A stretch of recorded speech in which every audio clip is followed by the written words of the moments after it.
Wake up call. Thus says the Lord.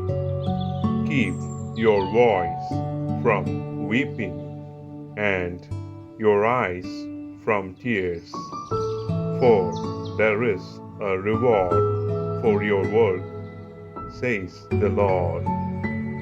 They shall come back from the land of the enemy. There is hope for your future, says the Lord. The book of Prophet Jeremiah, chapter 31, verses 16 and 17. കർത്താവ് അരുളി ചെയ്യുന്നു, കരച്ചിൽ നിർത്തി കണ്ണീർ തുടയ്ക്കൂ. നിന്റെ യാതനകൾക്ക് പ്രതിഫലം ലഭിക്കും. ശത്രുക്കളുടെ ദേശത്തു നിന്ന് അവർ തിരികെ വരും. കർത്താവ് അരുളി ചെയ്യുന്നു, നിന്റെ ഭാവി പ്രത്യാശാഭരിതമാണ്. ജെറേമിയ പ്രവാചകന്റെ പുസ്തകം അധ്യായം 31 വാക്യം 16.